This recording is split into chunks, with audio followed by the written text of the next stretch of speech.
It is not often we get the opportunity to meet an individual who is sitting next to me. His name is Pablos. He is an inventor with Intellectual Venture Labs, and more importantly, he was regarded, or he is still probably regarded, as the world's most foremost hacker, who is now putting all his energy and resources into innovation and invention. Pablos, welcome. Hey, thank you. So off the bat, I think let's talk about hacking. Sure.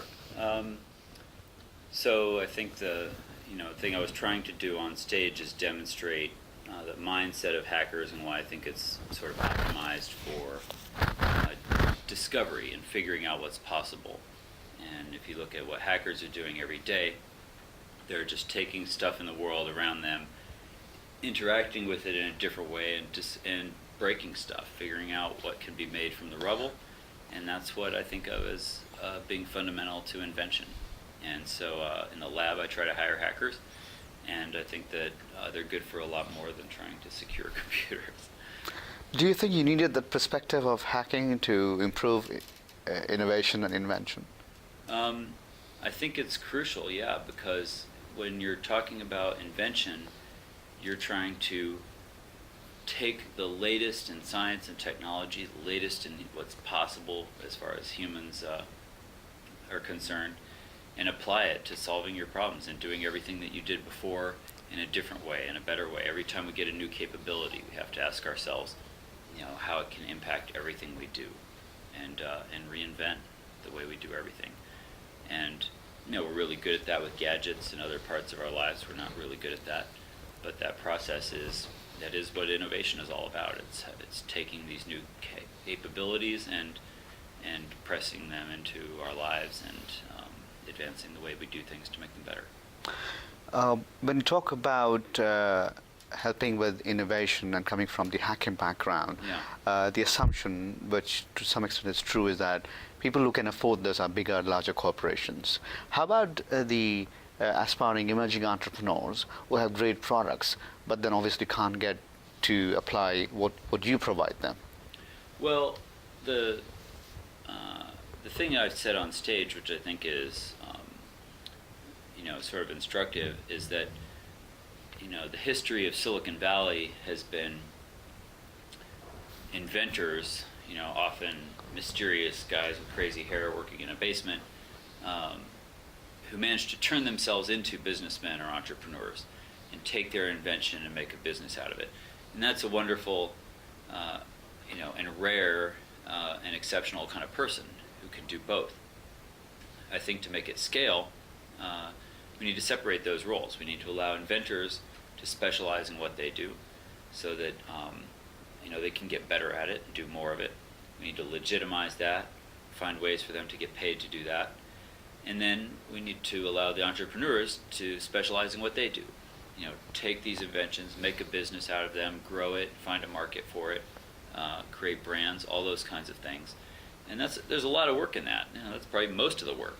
But it should revolve around an invention. It should revolve around some new capability. And so I think there's a huge opportunity for entrepreneurs, but I think they need to team up, one way or another, with inventors. And big companies aren't better at it. Big companies have a lot of resources, but those resources aren't what it takes to do invention. In a lot of ways, they get in the way, and that's why. And in fact, they aren't good at innovation either. That's why entrepreneurs exist. That's why the venture capital industry exists, is because we figured out long ago that these big companies with all their resources weren't nearly as effective as two guys in a garage with no money and no resources and no time, and they could make something happen. And the big companies, what they do is they sit and watch and wait for something to be proven to work, and then they acquire it and apply their resources to spread it worldwide. And I think that's working pretty well. Coming back to your personal side of things, when did you get into the stuff of hacking, and why did you get this idea? Well, when I was a kid, I got a computer, and they weren't very useful. There wasn't much you could do with a computer then except hacking. So you learn a lot about how it works, and you learn little details about what's happening with all those little ones and zeros. And eventually, the security started to matter, especially when we started to put them all on networks, and when they all got on the internet, the security issues started to matter more and more. And at first I thought, oh, we'll work on security and go try and fix this, and then we can get back to using computers to do cool stuff. But I eventually realized that the computers were insecure and they were going to stay that way, and that we have to keep kind of playing this little war of escalation game where we create products, hackers find problems with them, report them, the companies who make the products have to fix them, and we just keep on going like this. We don't have a lot of good opportunities to really design something with security in mind. It's always a very secondary thought process. Sometimes it takes, I shouldn't say destructive sense, but it could be very positive. And in terms of creativity and challenges, I think that is definitely an impetus that is required. And entrepreneurship, requires those things. Yeah. So what is your take on the current breed of entrepreneurs, who probably are somewhat not focusing as much on this one, but more focused on technology and how to improve technology alone? Yeah, well, the entrepreneurship has been tied to, what we call technology, but largely we have meant computers. And it's because computers were so flexible and adaptable, and they've come along so far so fast that we can apply them to so many different areas. That's true for other technologies now in a way that it wasn't. Software was very accessible. Lots of people could learn how to do stuff with software. It's a very inviting environment to play and try new things. But other technologies are getting easier and more accessible. The more that we take new technologies and embody them into computer chips, the more they start to look like software, and the more it fits into that paradigm of something that entrepreneurs know how to work with.